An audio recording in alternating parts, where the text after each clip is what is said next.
Nós somos a sua rádio. Alto Ave FM.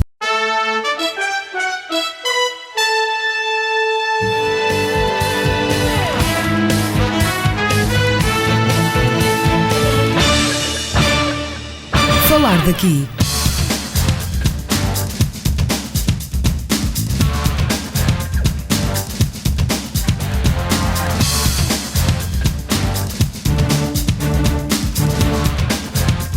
Falar daqui, a região em foco. Boa tarde. Hoje, no início de um novo ano, vamos tentar um olhar sobre o que foi 2014. 2014 tem ainda a marca da crise. Crise financeira, crise económica e crises políticas. Na Europa, nomeadamente Grécia, Portugal, Itália e Espanha, e no Médio Oriente e Extremo Oriente. A crise económica e financeira, iniciada nos Estados Unidos da América do Norte, não tem ainda fim à vista, apesar dos falados sinais positivos, particularmente na Europa, da União Europeia, que até agora não conseguiu encontrar solução que satisfaça a necessidade da retoma do caminho da recuperação, não obstante o discurso do novo presidente da Comissão Europeia, Jean-Claude Juncker. Olhando ainda o planeta, no norte da África e no Médio Oriente, em 2011, eclodiu aquilo a que se tem chamado a Primavera Árabe, hoje mais semelhante a um inverno rigoroso pela destruição económica e social que provocaram na Tunísia, Iémen, Egito, Líbia e Síria, e ainda o conflito israelo-palestiniano que a hipocrisia do mundo dito ocidental permite que permaneça. Um dos exemplos visíveis, além das imagens da destruição, a sempre dramática e muitas vezes trágica tentativa de fuga à guerra e à fome de milhares de imigrantes que nem sempre chegam ao seu destino. As eleições europeias de 2014 vieram mostrar o desencanto dos europeus com a União. Emergiram partidos que defendem ideias que a Europa pensava banidas no pós-guerra 1940-45. Os movimentos de cidadãos foram uma das emergências positivas destes tempos de crise. Na Grécia, o Syriza, em Espanha, o Podemos e a vontade de independência da Catalunha. Na Inglaterra, a Escócia, onde se realizou um referendo com a vitória do não, para alívio dos europeístas. E no leste europeu, na Ucrânia, ainda persiste um conflito que divide as lideranças da Europa Ocidental e Oriental, reavivando ideias e comportamentos da Guerra Fria. Os casos de Catalunha em Espanha, da Escócia em Inglaterra e também da Ucrânia no norte da Europa, entre outros, vêm também pôr em causa uma ideia que parecia consolidada no pós-Segunda Guerra Mundial, a ideia da estabilidade das fronteiras. 3 referências ainda. O primeiro ano do mandato do Papa Francisco, que está a tentar trazer a Igreja para a sua dimensão mais humanista, apontando a humildade como padrão de comportamento, e as suas intervenções para dentro da própria Igreja e para o mundo, com a crítica ao primado do ter e à barbárie do poder do dinheiro. A segunda referência para a abertura dos Estados Unidos ao reatar das relações com Cuba, pela voz do presidente Barack Obama, após 50 anos de relações cortadas. A terceira referência para a pandemia da febre de ébola, que despertou o dito mundo civilizado para a necessidade de olhar com mais atenção para os problemas globais da saúde, num planeta onde as fronteiras são fácil e rapidamente transpostas quando se trata de doenças transmissíveis. E ainda a questão sempre presente da sustentabilidade ambiental posta em causa pela exploração sem regras dos recursos naturais. No nosso país foi o ano da saída limpa, com uma interrogação, do programa de assistência financeira iniciada em 2011, apesar da manutenção do acompanhamento a que continuamos sujeitos pela chamada Troika. É sabido, a crise levou ao pedido de intervenção em 2011 com um programa de medidas que se vão traduzindo no aumento de impostos, corte de vencimentos e pensões na função pública, alterações nas leis do trabalho e outras medidas que assinalam a continuação da austeridade no ano que agora começa. Só um número, o Orçamento de Estado para 2015 prevê um conjunto de medidas ainda de austeridade para arrecadar 1.200 milhões de euros, o equivalente a 240 milhões de contos na antiga moeda portuguesa. 2014 foi o ano de eleições europeias. Vitória para o PS, a que seguiu uma inédita crise de liderança que levou, pela primeira vez, a eleições diretas para a escolha do líder. Assim, António José Seguro foi ultrapassado por António Costa, que veio confirmada a liderança e estratégia em Congresso. Nestas eleições europeias, a emergência de um partido sem representatividade que elegeu deputados para a Europa, o Movimento Partido da Terra. Última referência para alguns dos factos que marcaram o ano e constituem um dos sintomas da crise de valores, em particular o caso dos vistos gold, a queda do Império Bege, Espírito Santo, e a acusação e a detenção, aliás, do ex-primeiro-ministro José Sócrates com alegadas acusações graves. Na região, a crise também é a palavra mais usada, com o encerramento de empresas e aumento do desemprego, atingindo agora também um novo grupo de trabalhadores jovens qualificados que se vêem na iminência de emigrar, como acontece no país. No nosso concelho, completou-se o primeiro ano de maioria do mandato da maioria no município da coligação PSD-CDS-PP, passando o PS para a oposição numa alternância que se vem repetindo desde 2005. Foi também o primeiro ano da reforma que agregou 10 freguesias em Vila do Minho. Ainda o desemprego, a situação económica do município, que não sendo de drama não é fácil, de acordo com as declarações dos eleitos. Uma referência para o movimento de retorno, embora ténue, à agricultura, particularmente protagonizado por população mais jovem, com projetos de novas culturas. O ano termina com uma notícia à espera de concretização, que é a possibilidade de um empreendimento turístico na zona do Hermal, mas ainda um ano de perda de qualidade na saúde e no setor da justiça, com a menorização de competências do Tribunal de Vila do Minho. Assim, em traços muito gerais e muito sumários, uma síntese de 2014 que propomos para análise aos nossos convidados José Marcos Fernandes, Armando Ferreira e Carlos Alberto Gonçalves. Também pretendíamos a presença, e tivemos até a menos de uma hora do início deste registro, de Antonieta Dias, médica e ativista social, de um impedimento de última hora por motivos de saúde, impediu a sua presença neste momento e neste painel. Aos presentes, boa tarde a todos, o desejo de um bom ano e um primeiro olhar, Dr. Armando, sobre este ano de 2014 que terminou. Muito boa tarde aos colegas de painel e também a todos os ouvintes da Rádio Alto Ave, e aproveito já agora também com votos de um bom ano de 2015. Falar do ano de 2004, falar do ano de 2014, eu receio ser como aquele mensageiro que, como trazia más notícias, a vontade é matar esse mesmo mensageiro. Porque realmente o ano de 2014 foi um ano para esquecer. Ou para lembrar. Foi para esquecer e, sendo eu um homem da história, para recordar, porque é precisamente com os erros e com o passado que nós projetamos o melhor futuro. Aliás, todos se recordam daquela campanha de solidariedade mundial em termos da esclerose lateral amiotrófica, em que as pessoas fizeram passar o atirar aquele balde de água fria sobre o corpo.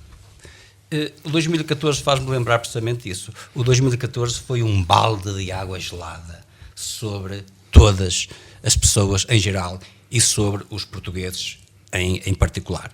Se não, vejam a situação... E não só espanhóis também. Espanhóis, mas vou-me agora centrar um pouco mais no nosso país. O desemprego galopante. As péssimas condições de vida de mais de 1 milhão de pessoas. As perdas de condições de vida. Um Estado social que perante esta dificuldade não aparece. Uma pesadíssima carga de impostos e a imigração. Mas atenção, uma imigração forçada e de jovens talentos. Ainda recentemente eu li uma notícia que mais de 1.200 investigadores doutorados tiveram que abalar, tiveram que abandonar o último país. Número, só por dia foram 4 enfermeiros. Exatamente. E depois os escândalos. Os escândalos em torno do BES. A vergonha dos vistos gold. A prisão de ex-governantes e mais. A vulgarização que começamos a assistir no nosso país, a vulgarização dos crimes de colarinho branco. Uns atrás dos outros. E eu, como professor, e sendo professor, também acontece aos alunos e aos pais, o que está a ser a educação e o que foi o arranque do ano letivo. O mesmo se pode dizer o que foi a justiça com o problema e com o caso dos sítios. Vejam. Os sítios, vamos recordar, era o programa de acesso ao Ministério da Justiça. Repara, podem não gostar desta mensagem, mas não se pode matar o mensageiro. Porque, como escreveu a poetisa Sofia de Mello Breiner, nós vemos, ouvimos e lemos tudo isto. E não se pode ignorar. E não se pode ignorar. Mas eu acrescento mais. Nós vemos, ouvimos e lemos e sentimos. Então, se vemos, ouvimos e sentimos, não podemos ignorar. Não podemos ignorar este ambiente de grande dificuldade para todos os portugueses, em que, se é verdade que o 2014 trouxe consigo problemas de um contexto e de uma conjectura internacional, também houve aqui um 2014 em que os portugueses foram vítimas de más decisões, insensibilidade de quem nos governa e outras coisas que certamente virão mas também nós não podemos abstrair-nos da nossa condição de país, de um espaço económico e geográfico que é a Comunidade Europeia e a Europa. E aí também os problemas persistem. Apesar de tudo, fala-se hoje num crescimento da grande Alemanha, grande, e pomos aqui aspas na grande, de 0,4%, que é aquilo que se chama o crescimento anémico. Claro, repare, toda a gente sabe que a solidariedade no seio da União Europeia deixa muito a desejar.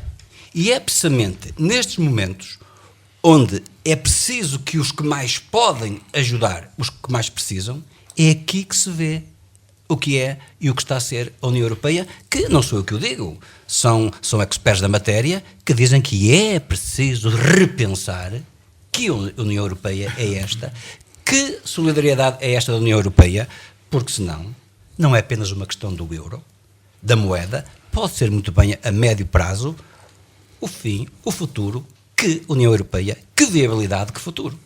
E quem for europeísta, que eu sou, e penso que nós temos que viver na Europa e temos que ter uma União Europeia forte, eu quero uma União Europeia, mas não quero uma União Europeia a 2 ou a 3 velocidades, com 2 ou 3 carruagens, em que os países que mais precisam estão sempre na terceira carruagem. Professor Paulo Alberto. Antes de mais, boa tarde a todos os nossos ouvintes e votos de um ano 2015 dentro daquilo que nós possamos perspectivar como bom ou melhor do que aquele que acabamos de é sempre a expectativa de findar e que aqui estamos a analisar. Continuando, de certa forma, esta análise que o Armando estava a fazer e que eu concordo, o ano 2014, no fundo, o que é que nos trouxe? Trouxe-nos um mundo menos seguro, no fundo. Na globalidade, começamos aquilo que se perspectivava como, se calhar, que não tornaríamos a ver, como é o caso da Guerra Fria. O certo é que, em termos mundiais e geopolíticos... Os gestos e as palavras são semelhantes. Começamos a perspectivar essa Guerra Fria, começamos a ter problemas, quer com o petróleo, agora, quer com as próprias fronteiras que se partia do princípio que já estariam mais que seguras e terminadas, mesmo às portas da Europa, ou na Europa mesmo, no caso da Ucrânia, temos já questões fronteiriças por resolver. Como disse, a questão do petróleo que se calhar para nós até nos irá favorecer, mas não será assim para os produtores, para os países que tinham e têm a sua economia baseada no petróleo, como é o caso da Rússia, como é o caso até da Angola, que já teve que, de alguns países latino-americanos, que fazer um orçamento retificativo por causa do preço do petróleo. Portanto, isto há alguma instabilidade, apareceu esta instabilidade a nível mundial e que certamente influencia também as economias mais pequenas, como é o caso da nossa. É evidente que o desemprego, embora lá os números nos digam que tem baixado, mas continua a ser muito grande. É que há desempregados que imigram e, portanto, deixam de contar. Também, e depois há outras formas, há formações, há toda esta engenharia de contabilidade que depois favorecem para um lado ou para o outro os números. E depois de tanto tempo com a famosa austeridade, nós chegamos à conclusão que nos mantemos igual e a sustentabilidade das finanças continuam iguais, porque para 2015 continuamos a precisar de medidas extraordinárias, se calhar para 2016 iremos continuar igual, a sustentabilidade da segurança social continua igual e o país, poderemos ouvir dizer que em termos de economia o país está melhor do que há 2-3 anos, quando a Troika cá chegou. Em termos pessoais, em termos do cidadão no seu dia-a-dia, se calhar ainda não vê, ainda não encontra razões para acreditar nisso e para achar que afinal as coisas estão melhores. Que não estão, que a pobreza ainda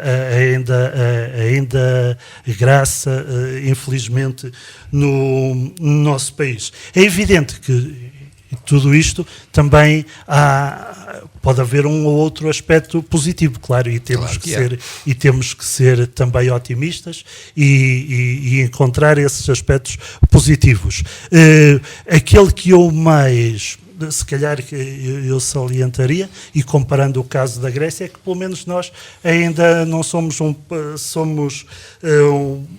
mais pacíficos, se calhar, pensamos e somos mais racionais. Mas aguentamos um pouco mais. Do que eles. Aguentamos um pouco mais. Vamos lembrar, por exemplo, da decisão irrevogável, que acabou por não ser. Pois, mas aí já são... E que permitiu aguentar um governo que mas a questão aqui é em relação ao na Grécia, nesta altura, são previstas já eleições. Mas temos que pensar qual será melhor, estarmos sem governo ou com este governo. Depois, será que o outro governo teria hipótese de fazer outras coisas diferentes? Veremos isso mais adiante. Sim. Sr. Marcos Fernandes. Então, muito boa tarde a todos. Eu, naturalmente, associo-me aos votos de bom ano já formulados, tanto pelo Zé Luís, associo-me e retribuo também esses votos aqui aos membros da mesa e, naturalmente, a todos os nossos amigos vieirenses. Relativamente a esta primeira questão, digamos assim, que balanço fazemos do ano que findou, 2014, o Zé Luís, digamos que nos propôs aqui, ou recordou algumas palavras-chave do ano de 2014. E naturalmente, à cabeça colocou a palavra crise, a que podemos associar outras. Os cortes, não é? Cortes, segunda palavra, impostos, terceira, não é? E uma quarta, corrupção. Portanto, são palavras-chave que além da austeridade que se mantém. A austeridade, portanto, poderíamos fazer esse balanço a partir destas palavras-chave. Mas eu, relativamente a este primeiro, ao voto de bom ano, estava a pensar o que significa desejar bom ano aos vieirenses. E ocorreu-me que, em primeiro lugar, bom ano significa trabalho. Trabalho para quem o procura e trabalho para os desempregados. Ainda ontem à noite, à porta da minha casa, encontrei uma mãe, enfim, que me veio desejar, enfim, um bom ano e veio fazer um desabafo, que foi este: que bom ano eu vou ter. Porquê? Porque tinha acabado de saber que o filho ia começar a trabalhar na segunda-feira, portanto, amanhã. E isso, eu vi, digamos, o brilho e a luz nos olhos daquela mãe. Portanto, hoje, ter um trabalho é, de facto, digamos assim, já um sinal, um augúrio, um penhor de um bom ano. Isso acho muito interessante e portanto, claro que desejamos aos vieirenses é que para aqueles que procuram o trabalho, o primeiro emprego, ou para os desempregados, de facto este sonho se concretizasse, porque o trabalho não é apenas um meio de sustentação é um meio de realização e todos sabem isso. Portanto, um bom ano era ter trabalho, um bom ano era ter serviços de saúde de proximidade e bom ano era também ter, digamos, umas condições de educação, digamos, desejáveis. Vamos lá saber. Eu também tenho este problema que nós necessitamos de ter razões de confiança e de esperança. E acho que no princípio de um novo ano também este voto de que nós encontremos razões para ter esperança e para ter confiança. E há razões para isso? Ora bem, esta é uma questão complicada, mas razões de esperança e razões de confiança passam, elas não caem, digamos, do céu. Elas têm que ser encontradas. E um apelo que acho que se justifica nessa altura é que ninguém desista de lutar por melhores condições. E uma das questões que me parece importante é que nas nossas comunidades nós tomemos consciência da necessidade de participação e da necessidade de organização e da necessidade de reforço daquilo que se chama a sociedade civil. Porque, se calhar, a nível político, estamos com dificuldade de encontrar essas razões de esperança. Digamos, no atual tecido político. Não é? Essa não é uma conclusão só para o país? Se formos ver recentes dados do Fórum Económico Mundial, uma das razões da crise que permanece para 2015 é, de facto, as questões das lideranças políticas e da falta de ideias hoje. Exatamente. E de valores. Porque aí está uma palavra que também estamos a necessitar muito, é a palavra confiança. Portanto, confiança. E, de facto, a confiança nos atuais atores políticos, e estou a falar também dos partidos, essa confiança está, digamos, num grau muito baixo. Muito baixo. E há esse reconhecimento da necessidade de encontrar outras formas, e já aqui foi falado, destes novos movimentos de cidadãos, não é? O que acontece, o Podemos, o Syriza, os indignados e por aí, isto são apenas a ponta do iceberg de um desencanto com os atuais, digamos, com as atuais organizações políticas. Os partidos têm que pensar muito nisto. Outra emergência de organizações como a Frente Nacional em França. Em França, portanto, são sintomas de um mal-estar que os partidos não podem ignorar. Não podem ignorar. E notou-se nos resultados das eleições europeias, quando os partidos mais radicais, aqueles que contestavam o sistema, que contestam o atual sistema, também tiveram um número elevado de votos e tem no Parlamento Europeu já um número considerável de deputados eleitos. Eu, nesta primeira ronda, Zé Luís, se me permite, queria aqui falar também de alguns sinais positivos, o Zé Luís já referiu, mas, de facto, nós olhando para o panorama mundial e tentando encontrar sinais de esperança, figuras que, de facto, digamos, sejam luminosas, é muito difícil. Já o ano passado nós chegamos aqui à conclusão que a figura mais luminosa que reconhecíamos era o Papa Francisco. Além de Mandela. tinha falecido. Exatamente, ano passado tínhamos... E cujo efeito se prolongará, segundo alguns, nesta abertura dos Estados Unidos a Cuba. Ora, exatamente. Com aquele cumprimento entre claro. Raul Castro e Obama. Aí também se diz que o Papa Francisco teve uma ação importante. Portanto, e de facto, eu gostava de fazer esta referência ao Papa Francisco porque o seu exemplo, quer dizer, não apenas as suas palavras, e por exemplo a palavra que ele utilizou agora na mensagem do Ano Novo, a palavra ou a expressão globalização, portanto falou da globalização da indiferença e da necessidade da globalização da solidariedade, não é? Portanto, o Papa Francisco está de facto a marcar, digamos, penso eu, o nosso ambiente pela palavra, mas não é só pela palavra, ele marca também por atos, não é? Como este diplomático, embora discreto, e marca por um exemplo. E eu acho que está em curso, não tenho medo de dizer isso, o Papa Francisco já fez uma revolução na Igreja. A revolução já está feita. Já está iniciada. Se o Papa morresse, oxalá que ele viva muitos anos, mas se ele morresse, ele já fez uma revolução. Ele já fez uma revolução. E o que nós gostaríamos é que esta revolução que ele iniciou contagiasse o mundo político.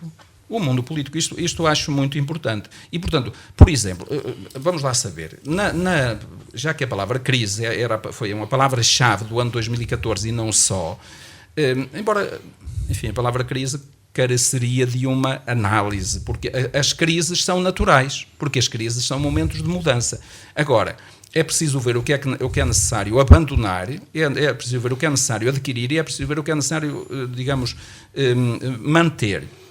Ora bem, mas relativamente à crise, o Papa já pôs o dedo nisto, que é o seguinte, a meu ver, na raiz da crise está isto, é que o poder político foi sequestrado, foi subjugado pelo poder económico. E portanto, conclusão. A meu ver, aqui está a raiz de todo o mal. Quer dizer, a economia subjugou a política. E o problema é se o Poder Judicial também começa a ficar dependente da economia. A sofrer e a ficar igualmente dependente do poder económico e do poder político. E a comunicação social. Que a comunicação social. Já há essa preocupação. A comunicação social já é quase. Portanto, isto podia ser muito desenvolvido e talvez mais à frente, até quando falarmos de outras coisas, possamos voltar aqui, porque isto merece ser, digamos assim, mais ponderado. Relativamente ao que se passa no Médio Oriente, continua e conhece de perto, enfim, aquela realidade, embora não em permanência, mas conhece de perto, o Arnaldo Ferreira, e eu disse, e parece ser uma realidade, é que o mundo continua, e quando falamos nele, falamos sobretudo na grande Assembleia, que é as Nações Unidas, continua, parece que alheio aos problemas dos palestinos. Sim. E aparentemente do lado de Israel, sem falarmos dos outros países onde se instalou a tal primavera que se transformou num inverno, mas parece que o mundo vê com bonomia os atos de Israel e vê como merecedores de castigo ou menos atenção os atos dos palestinos e o direito que eles têm, que eles já têm reconhecido como a um território próprio. Sim, isso é um facto. Só queria pegar aqui numa ideia do meu colega, do Marcos Fernandes, quando se falou aqui no tradicional poder político centrado nos partidos.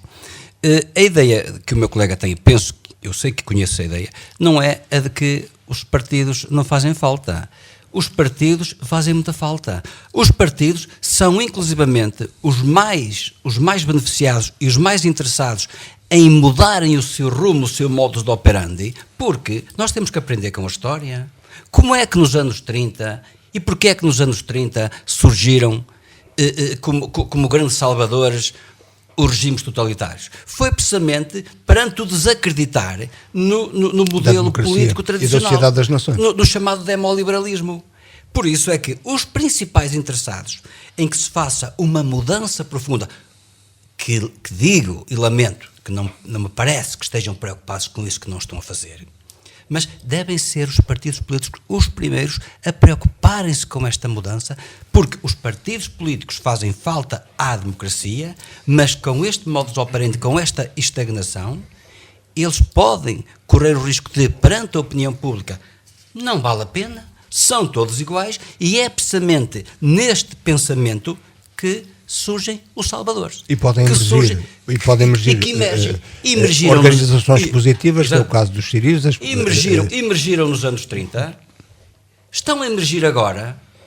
Vemos o caso de eleições, vemos o caso Podemos, o cirismo não tem nada a ver com uma extrema-direita, mas a própria extrema-direita já começa a conquistar um campo que até aqui não conseguia, em que os partidos políticos tradicionais são em grande parte responsáveis. E como lembrou o professor Carlos Alberto, já tem assento no Parlamento Europeu.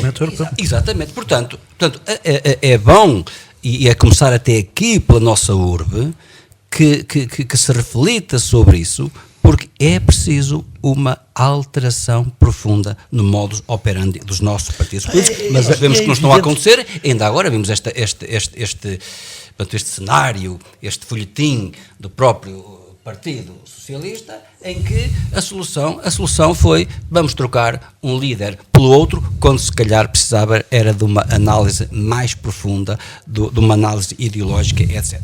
Sobre o caso... Parece que se teve mais em conta quem é que ganha mais, quem é que ganha por mais ou quem ganha por menos. Então tu mandaste-me avançar, então quem tem mais peso ou não. Então vamos ver, então mandaste-me avançar, eu não avancei, mas agora vais ver se eu não avanço e vamos ver quem é que tem peso, e as coisas estão assim.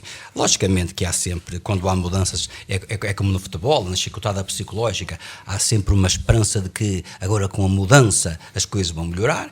E não há dúvida nenhuma de que esse efeito está-se a sentir no nosso país, em que mesmo... Mas pergunto, está-se a sentir na praxis, isto é, na prática, alterou-se a prática da atividade do Partido Socialista? Não sei muito, porque ainda é um dado muito recente. Agora, em termos de... Mas é verdade que esta situação que aconteceu com José Sócrates veio alterar um pouco, digamos, atenuar um pouco o efeito da mudança de liderança no PS? Sim, talvez, mas neste momento está tudo centrado numa figura. Em termos de Partido Socialista, está tudo centrado numa figura. Está descentrado numa figura que foi só seguro, uma figura em que muita gente não via ali uma mais-valia, não via ali uma força mobilizadora de mudança, capaz de mudança, e agora está tudo centrado na figura do António Costa, até pelo seu passado à frente da Câmara Municipal de Lisboa, porque penso eu que governar-se a Câmara de Lisboa é tão ou mais complexo do que governar-se um país. Mas também pelo currículo político que tem.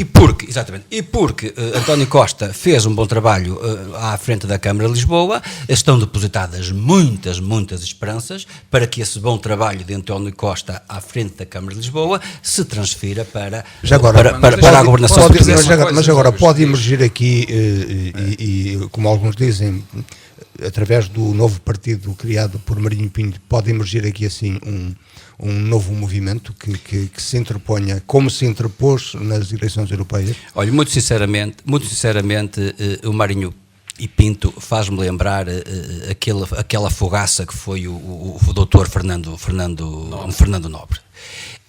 Populismo e mais populismo é como aquele leite que apanha um bocadinho de lume e ferve, mas não se mantém à tona e depois rapidamente vai abaixo. Esta é a minha ideia. A minha grande esperança estará realmente numa vitória clara de um novo partido,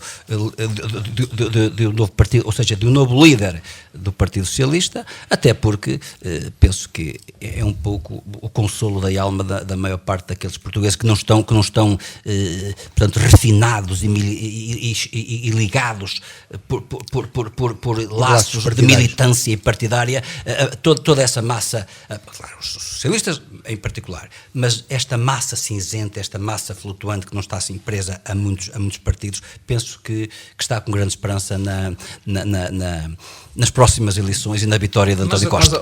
Mas esse estado de espírito positivo, favorável, digamos assim, enfim, que se manifesta numa esperança de que pode haver um líder, pode haver esse líder que venha de facto, digamos, desentupir aqui, como alguém dizia. Tinha algo a ver com o sebastianismo? Não, pois também pode haver uma ponta.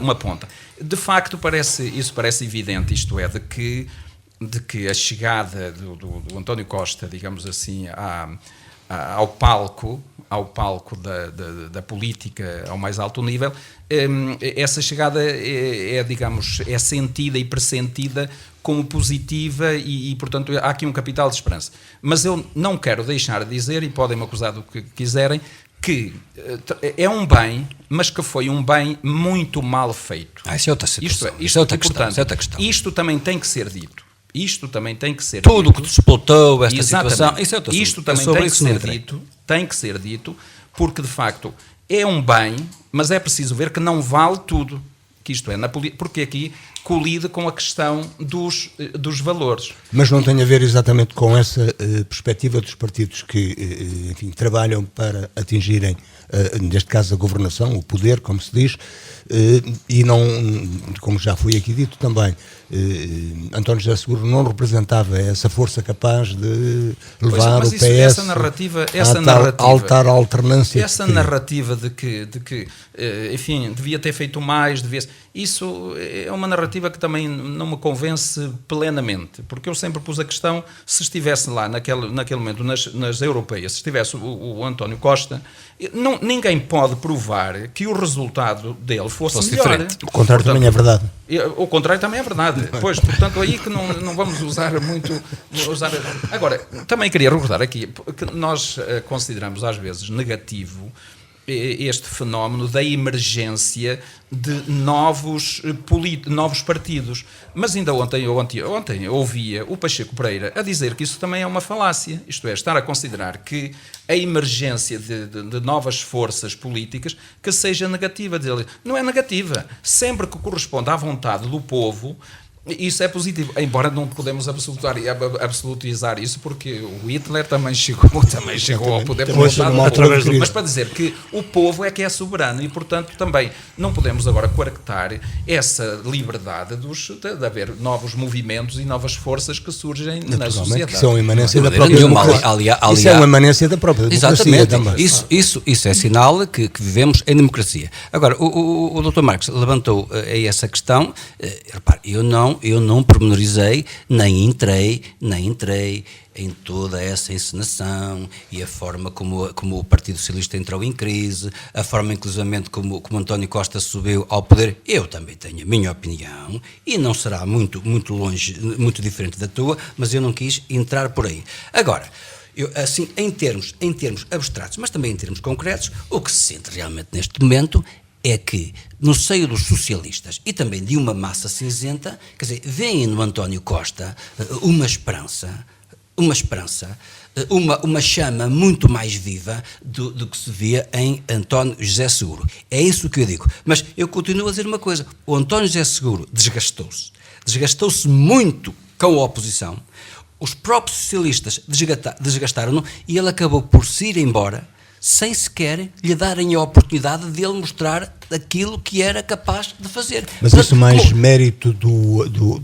da figura de António Costa, cujo valor não se põe em causa, ou também de demérito, digamos, ou de desgaste da figura central neste momento do país, que é o Primeiro-Ministro Passos Coelho e Presidente do PSD, o Secretário-Geral do PSD. O próprio nome conjuntura...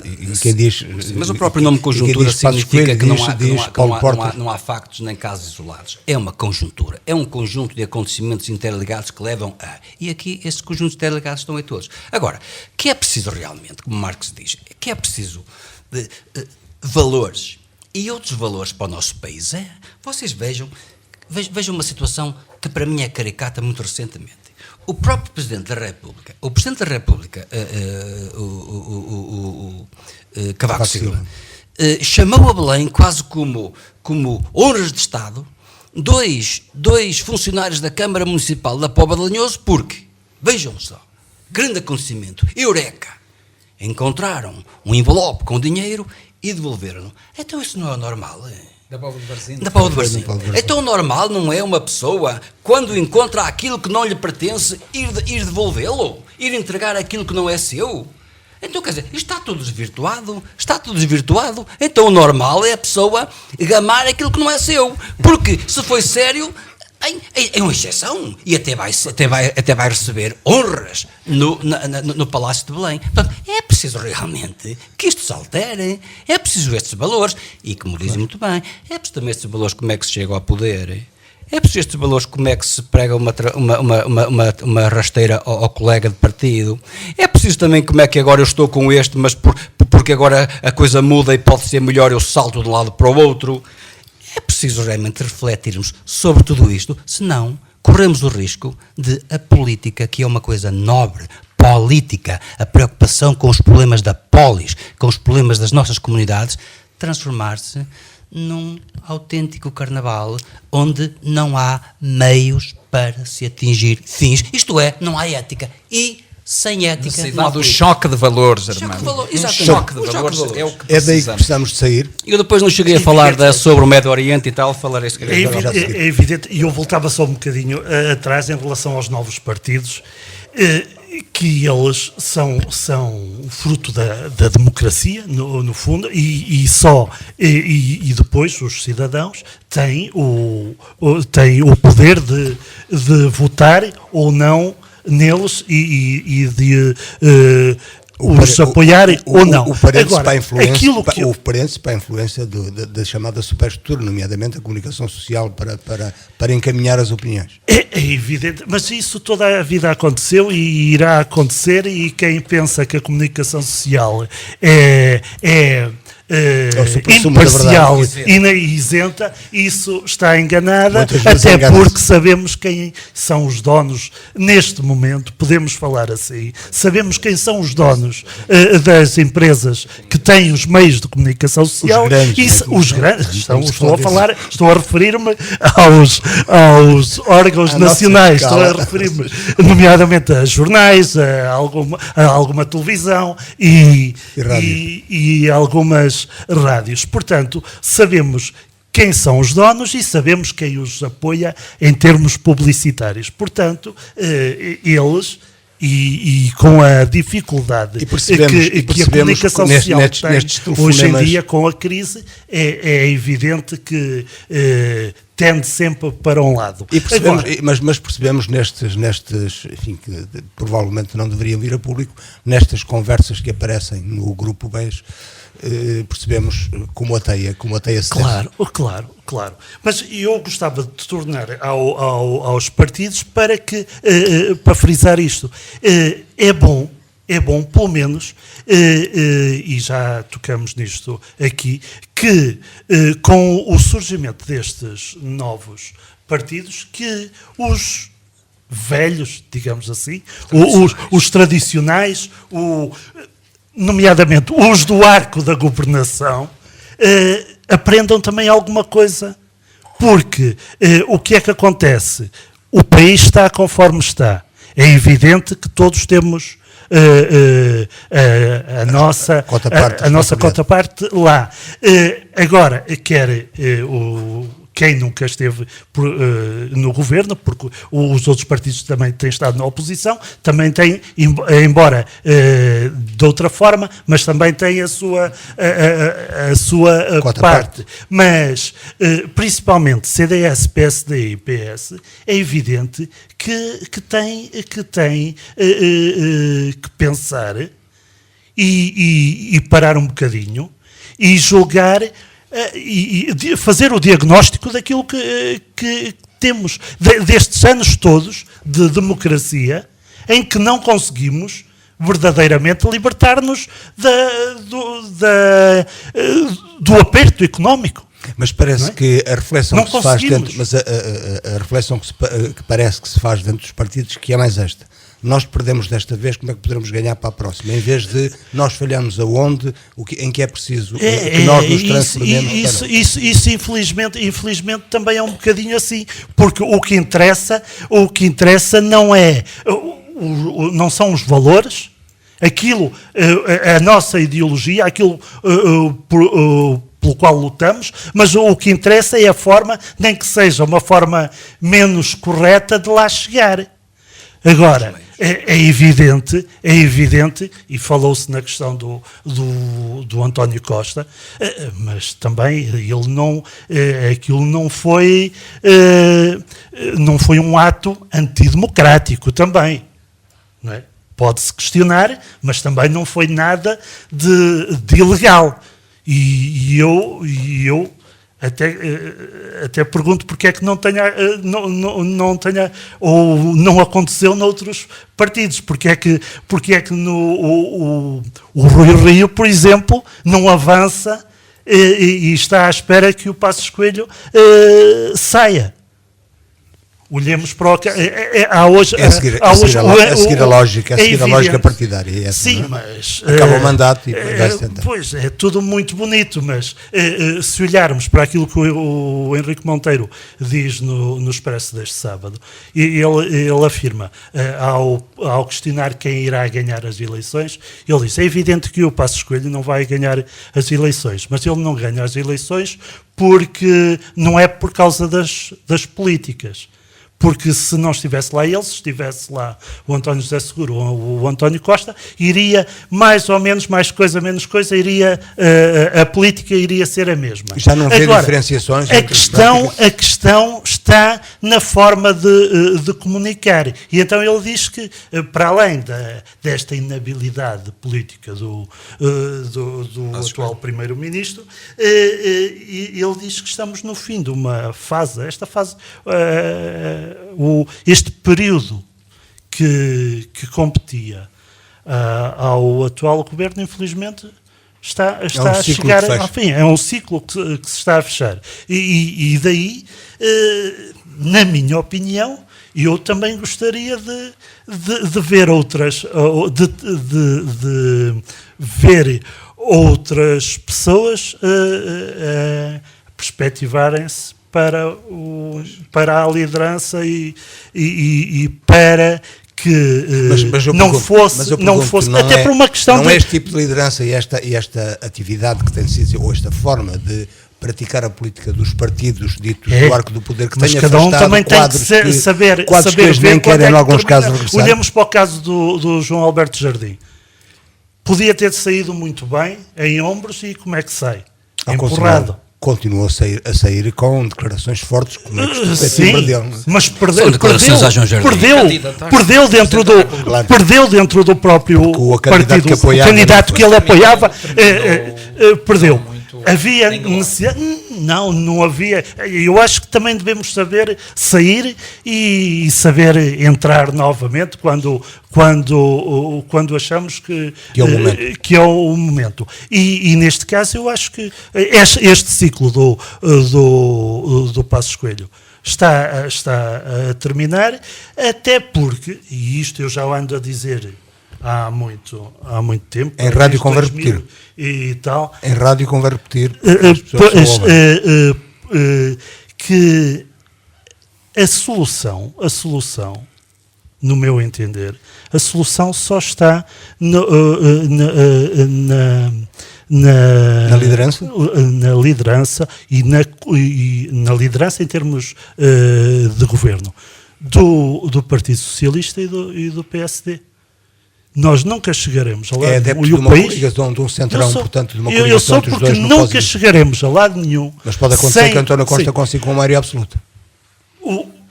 Poderá acontecer, isso, mas terá sempre do lado na oposição o PSD a dizer que não. E tudo que se tem feito tem tido a marca disso. Porque a ideia é esta. Enquanto estiver o PSD de um lado, enquanto estiver o PSD de um lado e o PS do outro, o que acontecerá é que um diz sim e o outro diz não. A forma de prender será estarem os dois coligados. E o momento, uma vez que se diz, e é verdade, que o António Costa e o Rui Rio têm um entendimento muito bom, o razoável, o pessoal muito bom. Portanto, seria, isto no meu entender, seria Mas isso é a oportunidade. Mas isso é a união dos opostos, porque são partidos que se combatem e combatem em termos mas políticos. eu estou a fazer uma análise e estou a expressar a minha opinião no sentido de que aquilo que eu acho que seja o melhor para Portugal, a solução para o Bloco Central, 2015. como diz. Isso é a minha opinião e que a defendo já há algum tempo. E acho que tudo se conjugava só para isso. concluir, temos de vir a ver domingo, porque temos de acabar com ver domingo. Numa conjuntura de crise, era importante realmente uma maturidade política que nós ainda não temos. E essa maturidade, não temos. Essa maturidade política passaria inclusivamente por cedências e por um diálogo, como aconteceu, reparem, eu apoio-me sempre nos dados históricos. Porquê é que nos anos 30 a Inglaterra, que vivia uma crise terrível, os Estados Unidos, uma crise terrível com 13 milhões de desempregados, e a própria França, porquê é que eles conseguiram ultrapassar a crise? Porque, inclusivamente, criaram os chamados governos de salvação nacional, as chamadas frentes populares. O Léon Blanc, não é?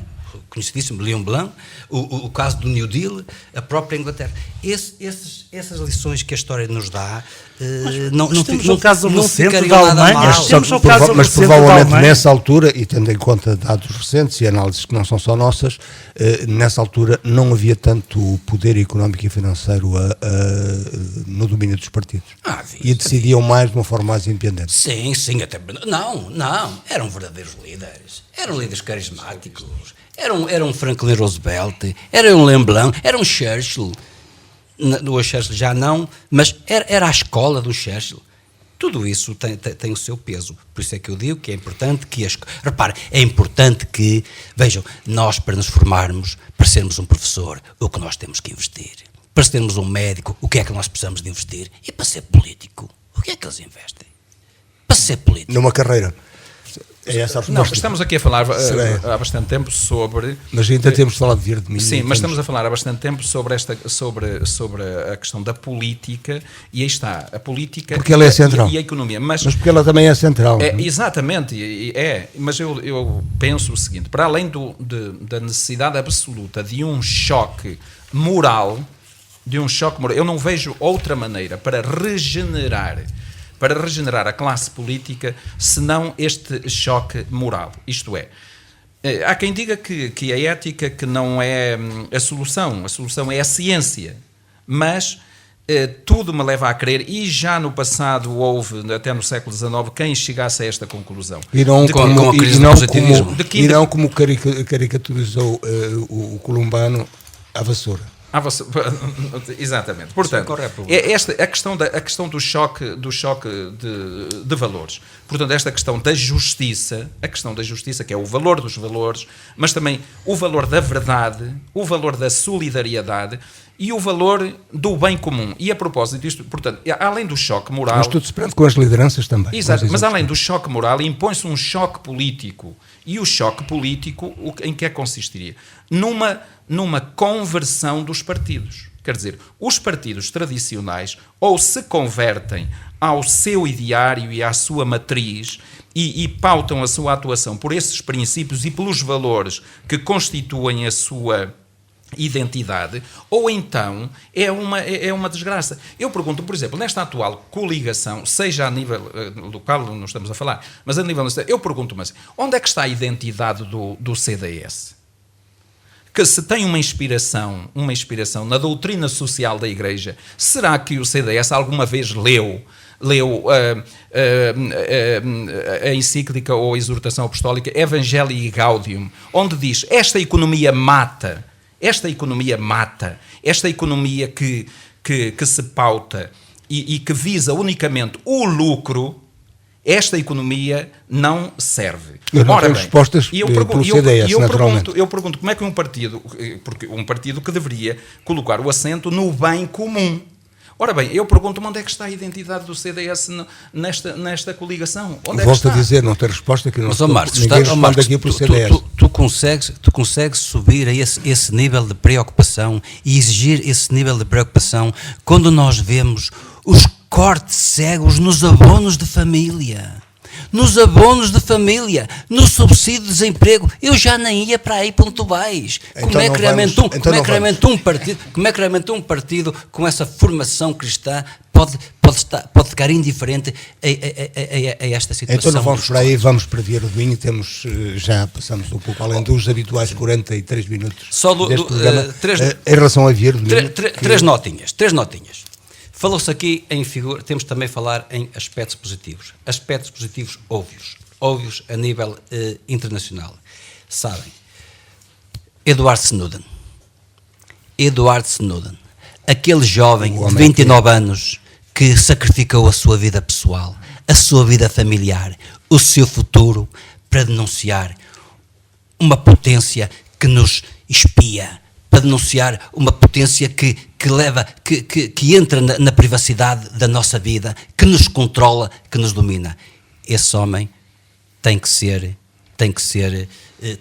que prestar aqui, eu tenho que lhe prestar o meu tributo. E também já foi aqui prestado o tributo ao Papa Francisco, realmente, pelas mesmas razões, um homem que se chamou só ao Papa João Paulo II o Papa viajante. Este também viaja, e viaja com a coragem de ir também a pontos estratégicos, como ainda agora foi ao Médio Oriente, e apelou àqueles líderes para que não se continuem a matar, porque é realmente um escândalo aquilo que se está a passar no conflito Israel-Palestina. A Palestina, que tinha ali o seu espaço, a Palestina, que ainda hoje não tem um Estado, e Israel, que foi um povo sem Estado, mas que a ONU lhe deu esse Estado com o final da Guerra Mundial, com a chamada Lei do Regresso, e nós vemos hoje um Israel com um Estado e a Palestina sem Estado, e enquanto isso não acontecer, nós jamais teremos paz nessa zona do globo. Vieira do Minho. Vieira do Minho, a mudança, o primeiro ano da maioria, o primeiro ano da nova maioria, saída com as eleições de setembro de 2013. Eu iria falar aqui também do acontecimento monitorado que foi este. Estamos a comemorar os 100 anos da Primeira Guerra Mundial. E sabem que há 100 anos, precisamente no dia 25 de dezembro de 1914, os soldados ingleses e alemães que estavam ali na zona da Bélgica, em trincheiras, saíram sem qualquer ofício na internet e trocaram presentes, organizaram um jogo de futebol e disseram que os Estados querem e fazem a guerra, mas nós queremos a paz. Este momento é um momento para nós refletirmos. Quero também aqui levantar a seguinte questão. Nós entramos ali no espaço do Conselho de Vieira do Minho e vemos uma placa. Aos heróis do Conselho caídos no ultramar. Agora na Praça Central. Sim. Mas já que há uns tempos o Partido Socialista disse, não, retirem essa placa, porque um herói significa, de qualquer maneira, de forma direta ou indireta, significa um vitorioso. Um herói é um vitorioso. Qual foi a vitória desses heróis que caíram no ultramar? Eles não foram heróis. Eles foram vítimas. Eles foram vítimas de um regime que, após a Segunda Guerra Mundial, com todos os países a levarem por diante uma política de descolonização, com a declaração, com a norma 1514 da ONU, em que todos os países encetaram a descolonização, Portugal, além de manter, e Salazar, além de continuar aqui um povo oprimido, ainda desplotou e fez desplotar uma guerra colonial em 1961 que matou alguns milhares de jovens e outros ficaram e muitos que ainda passam ainda sofrem com isso, chamados pós-traumatizados. Este ano, 2014, comemorou-se também os 500 anos da atribuição da Carta de Foral a Vieira do Minho, numa altura em que eu pensava que íamos aproveitar este momento para que, através de um passado, projetássemos um futuro. Que é que nós assistimos? assistimos a uma montanha que pariu um rato e, mais uma vez, um monumento em nome de quê? Em nome da guerra, em nome dos ex-combatentes. Mais uma vez, eu não concordo com isto. Eu não concordo que se continue a tratar das coisas desta forma e indiretamente a recordar coisas que deveriam realmente ser recordadas, mas não por estas razões. Em suma, esta Câmara é jovem e esta Câmara tem lá gente com capacidade. Agora o que era necessário era que cada um fizesse aquilo que realmente sabe. Os que forem mais vocacionados para o material e para o materialismo, que apostem aí, mas que deixem também as outras coisas para aqueles que têm sensibilidade para elas, e neste caso concreto, há lá gente boa que tem sensibilidade para estas coisas. Professor Vieira do Minho. Como foi afirmado, é o primeiro ano de mandato. É evidente que ainda Está já em curso o segundo. Claro, mas com poucos meses também não é. Certamente que não é neste caso, nem será em nenhum, que no primeiro ano será tudo resolvido e serão feitas todas as promessas. Ou cumpridas todas as promessas eleitorais. Mas já tivemos aqui um balanço positivo. De qualquer maneira, aquilo que eu acho e que é de veras premente apostar em Vieira do Minho e apostar nestes próximos anos é essencialmente, e dado tudo aquilo que falamos até aqui, é essencialmente nas pessoas, porque a crise afeta toda a gente. E daí quem melhor, porque já reparamos que de Lisboa o que é que acontece? Lisboa vem em ordens, vem em cortes, vem leis cegas que não olham a nada. Nós aqui, e nós, Vieira do Minho, Conselho do Interior, é que nos aguentamos e é que ficamos sem os serviços, sem os equipamentos, com as pessoas desempregadas à porta. Portanto, aquilo que se pede a um executivo do município como Vieira do Minho é que esteja atento às pessoas, esteja atento à questão social, porque isso é premente. E isso tem acontecido no seu ponto de vista? Eu julgo que, de certa forma, tem acontecido. Tem acontecido e até, se calhar, num ou noutro aspecto, na minha opinião, até de uma forma exagerada, porque acho que deve haver um certo racionamento. Isto de democracia é tudo muito bonito e todos temos os mesmos direitos, mas acho que quando estamos perante gente que precisa, acho que esses têm mais direitos do que os outros, não é? Do que aqueles que não precisam. Ou que precisam menos. Ou que precisam menos. Sabes, Carlos, e por falar em gente que precisa, e quando se fala em precisar e em gente que precisa, não deve haver cores, não deve haver ideologias, não deve haver partidarite. Sim, eu parto do princípio quando precisam todos. Parto do princípio que isso não acontece. Para concluir. Na questão depois, outro grande, ou outra palavra-chave, acho que é a questão da educação, e a educação que este ano andou pelos caminhos da amargura. Ainda é bom que os municípios tenham alguma, embora muitas vezes também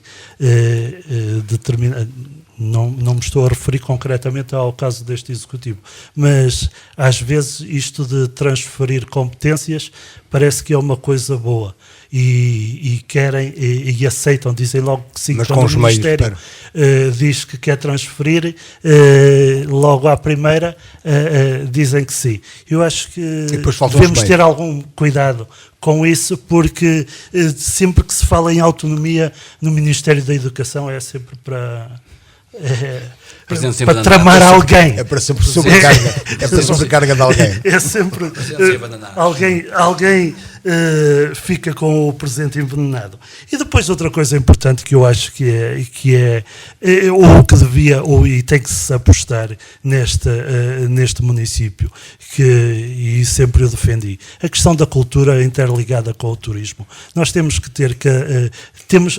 temos que fazer diferente dos outros, porque para fazermos igual aos outros é tudo igual e ninguém vem de Braga aqui para ver qualquer coisa que pode ver ali na Póvoa ou lá em Braga, ou lá em Braga. Portanto, não faz este caminho para ver a mesma coisa. Portanto, nós temos que ter alguma imaginação e temos que começar a apostar em coisas inovadoras e coisas diferentes, até para que depois possamos apostar nessas atividades e elas sejam eventos únicos que se liguem diretamente a Vieira. A identidade. Há muitas feiras, e eu dou um exemplo para explicar aquilo que quero dizer. Há muitas feiras do fumeiro, mas quando nós falamos na feira do fumeiro, nós só nos lembramos de uma. Eu só me lembro de Montalegre, não é? Mas há muitas feiras do fumeiro. Agora, não estou a criticar a existência da Feira do Fumeiro aqui, é evidente que se deve apostar. Agora, eu gostava era de ver em Vieira do Minho também um evento que se dissesse assim, isto só existe em Vieira e acabou. Não é? É como as feiras medievais, a de feira tem uma marca especial. É outra questão. Há muitas feiras medievais por aí e as empresas passam de freguesia não, mas de concelho em concelho a promover. Esta semana promovem aqui, na semana seguinte é quase um misto, é quase o circo que passa fim de semana aqui e a seguir no outro fim de semana no concelho ao lado e por aí fora. Temos que dar valor e valorizar mais esse aspecto e apostar mais nisso. Eu não digo isto como crítica, digo isto até porque não tenho uma opinião formada, ou não tenho o conhecimento exato de tudo aquilo que se passa, porque também passo... Mas tenho opinião sobre as coisas. Mas tenho opinião sobre isso. Para concluir... Porque já fomos além do tempo que tínhamos previsto. Gostava de fazer 2 votos. Um deles era que no ano 2015 fosse reativado e dinamizado o processo da regionalização.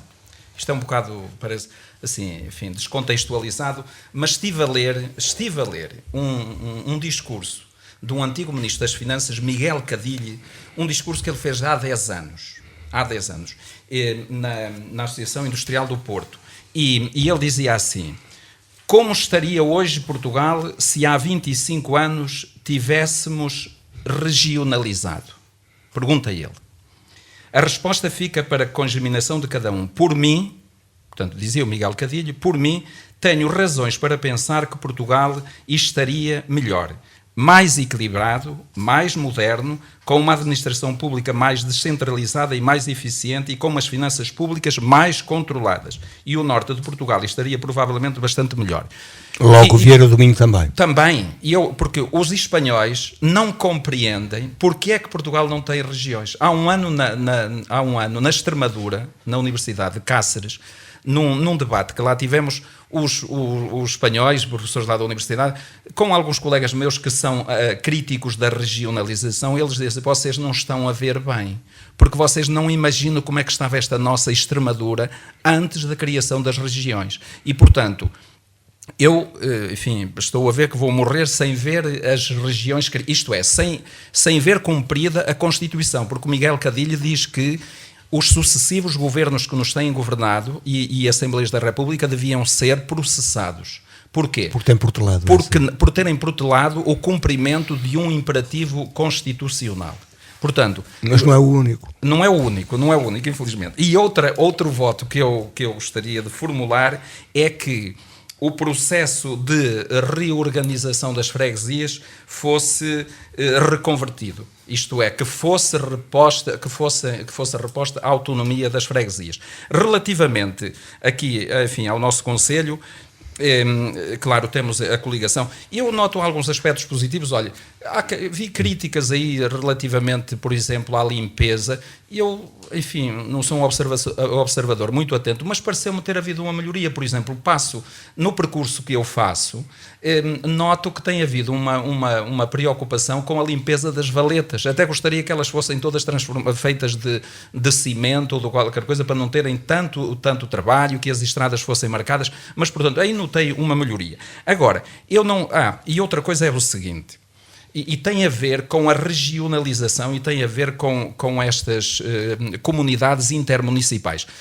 Estas comunidades intermunicipais, até diz que Vieira do Minho saiu da AMAVA, não foi? Da Associação dos Municípios do Alto Douro. Que saiu. Porquê? Porque, para mim, as regiões... Também há a comunidade intermunicipal. Mas essa não é assim. A regionalização é a taluda. E estas comunidades intermunicipais são a terminação. E, portanto, isso para mim não é... E eu digo o seguinte... Que interessa estar a investir em Parque Industrial das Cerdeirinhas? Que interessa estar a investir aqui em alguns projetos? Isto tem um âmbito tão restrito. Hoje, olha, as universidades do norte de Portugal estão num processo de se agregarem para conseguirem, digamos assim, projetos de desenvolvimento com escala. Recentemente foi Porto, o TAD e o Minho. E, portanto, a meu ver, enquanto não houver estas sinergias, enquanto continuarmos com este paroquialismo de Vieira do Minho, querer um parque industrial, querer um campo de golfe ali no Hermal, isto é... Mas é uma preocupação legítima dos autarcas, naturalmente. É legítimo, mas estas preocupações, se não tiverem escala, não vão a lado nenhum. Eu dou sempre este exemplo. Que é que nos interessa ter a fábrica líder em Vieira do Minho? Quem dera que ela estivesse na Póvoa. No tempo em que tínhamos a fábrica líder na Póvoa, isto era uma bênção para os jovens e para muitas pessoas de Vieira do Minho. Portanto, eu acho lamentável que as câmaras não se encontrem e não façam estes projetos.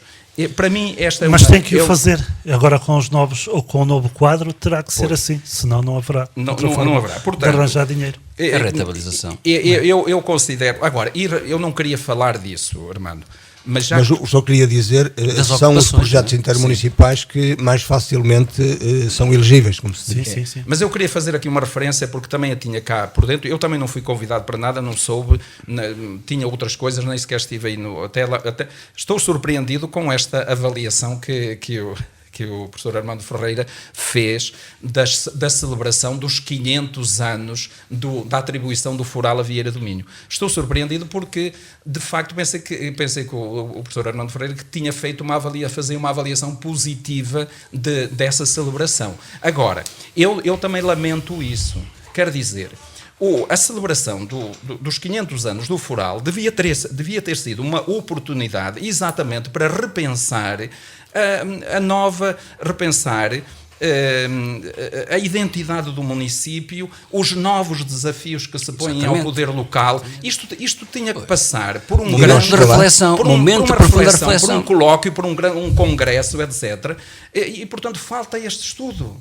E, portanto, eu acho que foi uma oportunidade perdida a celebração dos 500 anos do Foral. Lamento também isso. E falta também tempo. Já ultrapassamos bastante o tempo que tínhamos previsto, além do tempo habitual, uma vez que se tratava da análise de um ano.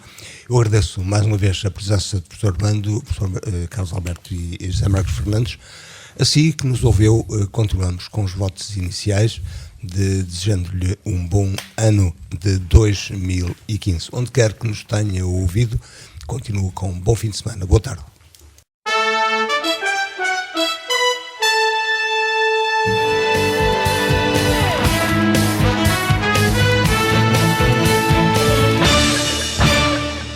Falar daqui.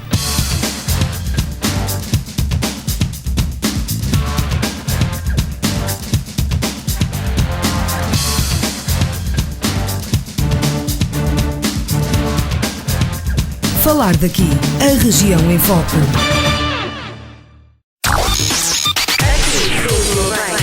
Nós Somos a sua rádio. Alto Alve FM.